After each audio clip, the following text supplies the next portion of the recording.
Elisa Lam. On February 1, 2013, Elisa Lam vanished while staying at the Cecil Hotel in downtown Los Angeles. The 21-year-old Canadian college student was in the middle of a solo West Coast tour at the time of the disappearance.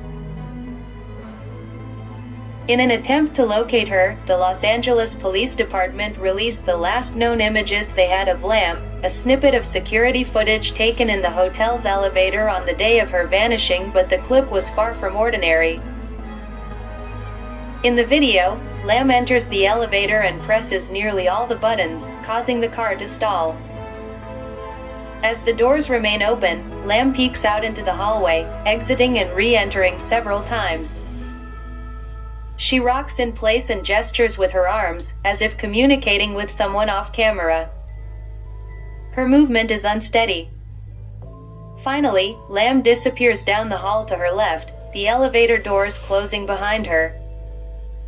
The chilling clip made its way online, where it quickly went viral. Some theorized that Lam was on drugs, that she was mentally ill, or both. Others claimed she was possessed, or hiding from someone, or something, that can't be seen on the video. The Cecil Hotel is known for its dark history. Elizabeth Short, aka the Black Dahlia, supposedly stayed at the Cecil before she was murdered in 1947. Goldie Osgood, known as the Pigeon Lady of Pershing Square, was raped and murdered in her hotel room in 1964.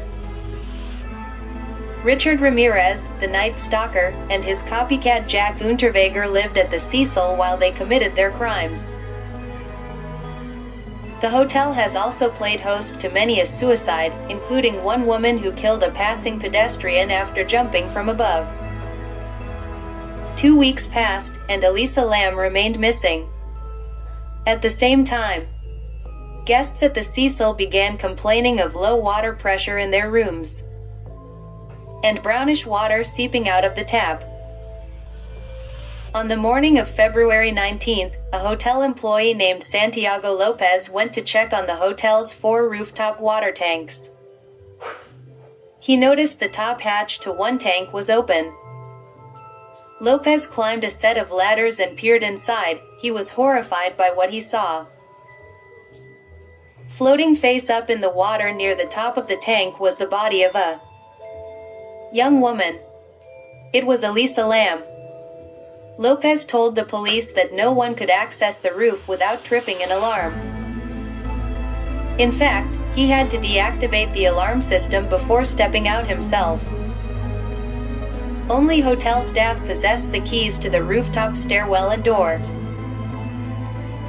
According to the hotel's engineer, even if you did reach the roof without setting off an alarm, you'd have to climb onto the water tank platform, scale a second ladder to the top of the tanks, lift the heavy metal hatch, and jump inside. To this day, no one knows how Lam reached the roof without setting off the alarm system, or how she gained entrance to the tank, and then, how or why she drowned. The autopsy revealed that Lam's body was found naked in the water, with her clothing, the same clothes she had been wearing in the elevator video, strewn around her. Her body was moderately decomposed, as it had been approximately 2 weeks since she was last seen alive. There was no evidence of assault, sexual or otherwise. No drugs, besides ibuprofen, were found in her system.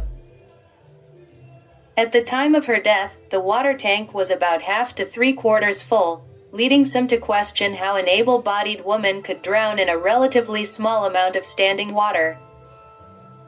In preparation for her ill-fated tour of the West Coast, Lam had started a Tumblr, Nouvelle, Nouveau, a landing place for quotations and fashion photography. There was nothing unusual about the site itself, though eerily it continued to update even after Lam's death.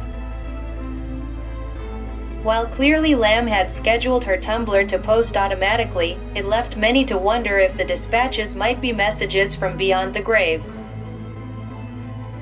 The Lamb family filed a wrongful death lawsuit against the Cecil Hotel, but their case was dismissed in late 2015. The judge said that there was nothing that the hotel did to allow Lamb to enter the roof, or to suggest that the roof or the water tanks were safe. Though the Cecil Hotel had seen its fair share of deaths, the notoriety of the Lamb case pushed its reputation over the edge. The hotel rebranded as The Stay on Main. New name or old, the bizarre death of Elisa Lamb lingers on in the halls of this Los Angeles hotel. The chilling security footage lingers on as well, haunting you long after you've watched it.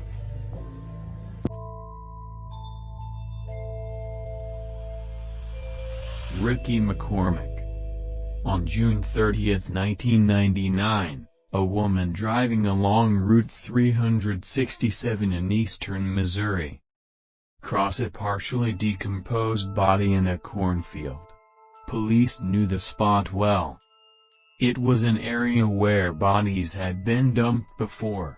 This case, though, was different. Authorities used what remained of the body's fingerprints.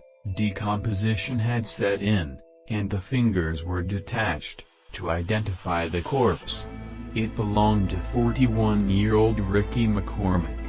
That no one had reported McCormick missing, and that no motive seemed to exist led authorities to rule out murder as a cause of death. Still, the case was highly mysterious. McCormick's body was found 15 miles away from his address.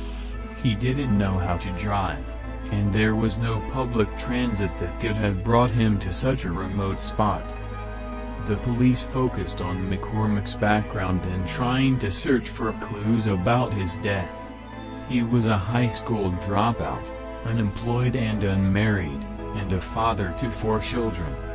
He'd served 11 months of a 3-year sentence in jail on charges of statutory rape. Furthermore, he had last been seen alive 5 days earlier at a hospital in St. Louis. With such little information, the case eventually went cold. Then, 12 years after McCormick's body was first discovered, something remarkable happened. The FBI officially classified the death as a homicide. As it turned out, there was more to the case than the public previously knew. The FBI's Cryptanalysis and Racketeering Unit, CRRU, shared 2 airy pieces of paper that had been found in Ricky's pocket at the time his body was discovered. On the scraps of paper were notes, but not in English or any other language for that matter. The writing was incomprehensible, but the FBI believed it to be some kind of code that could hold the answer to Ricky's unsolved death. While the notes were initially kept from the public, the FBI reopened the case and released the mysterious notes, in hopes that someone might be able to decode them. His notes made their way around the internet, feeding the fascination of amateur code crackers and conspiracy theorists alike. Ricky's family said he'd written in cipher since childhood, but that these particular notes were not like anything they'd seen before. The notes consist of letters and numbers. Some have likened the numbers to highway routes, and the acronym to drug-dealing slang. Car parts, a medication schedule, or just gibberish have also been put forth as interpretations. Dan Olson of the CRRU believes, without much doubt, that Ricky himself wrote the notes. Olson also believes there's a strong chance that the notes hold the answers to his whereabouts in days prior to death, and possibly to the identity of his killer. To this day, however, the notes remain indecipherable. The FBI still fields suggestions and tips from would-be cryptologists. Until someone can crack the code, however, the story of Ricky's death will most likely remain a mystery.